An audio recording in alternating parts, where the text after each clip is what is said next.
آج آپ جانتے ہیں کہ راجہ شہباز صاحب اور نثار خان صاحب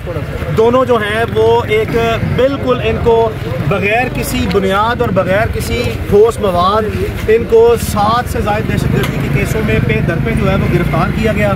جس میں ہم نے معزز عدالت میں لاسٹ ڈیٹ آف ہیئرنگ پہ بھی ان کا ریمانڈ پروسیڈنگ کو اسٹرانگلی اپوز کیا ہے، اور ہم نے بتایا کہ ایف آئی آر میں پوری کی پوری ایف آئی آر دیکھ لیں تو راجہ شہباز اور خان صاحب دونوں کا نام و نشان ہی موجود نہیں ہے۔ بعد ازاں انہوں نے 1 سال پہلے کی سپلیمنٹری سٹیٹمنٹس جو کہ 10 دن بعد انہوں نے جو ان کے اپنے ہی سرکار کے لوگوں نے بغیر کسی بنیاد کے 2 اپنے ہی خود ساختہ گواہ کھڑے کر کے اس میں ان کو نامزد کیا، اور 1 سال تک ان کو بھول گیا کہ انہوں نے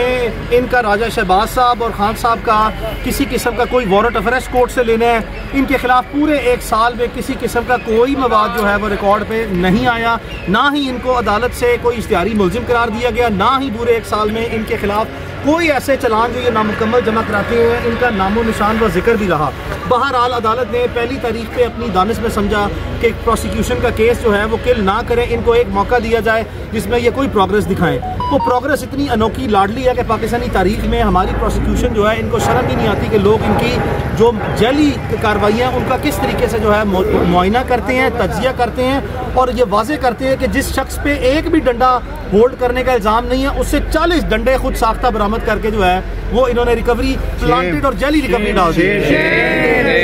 اور اس کے بعد اتنی ہٹ درمی ہے کہ نہ ایف آئی آر میں، نہ سپلیمنٹری سٹیٹمنٹ میں، نہ کسی اور جگہ پہ ان پہ کسی بھی شخص کو پرووک کرنے کا یا انسٹیگیٹ کرنے کا الزام بھی نہیں ہے، اور کہتے ہیں کہ یہ اتنا مؤثر شخص ہے راجہ شہباز اس ریجن کا، اور ان کو یہ بھی نہیں پتا کہ انہوں نے راجہ شہباز کو پی ٹی آئی کا نارتھ ڈویژن کا صدر ڈکلیئر کر دیا، جو کہ میں سمجھتا ہوں کہ ایک وقت آئے گا کہ یہ بنے گا، لیکن موجودہ حالات میں جو ہے وہ یہ مس ریپرزنٹیشن آف فیکٹس انہوں نے کی ہے۔ اب عدالت کے سامنے جب یہ دلائل رکھے گئے کہ ایف آئی آر میں ان کا ذکر موجود نہیں ہے، تتمہ بیان میں ان کا کسی بھی شخص کو انسٹیگیٹ کرنا بھی موجود نہیں ہے، ان کے خلاف جو 3 ریمانڈ کی اپلیکیشنیں فائل کی گئی اس میں بھی ان سے برآمد کیا جانا موبائل جو ہے اس کا ذکر بھی نہیں ہے، اور دوسرا یہ، اور آخر میں کہ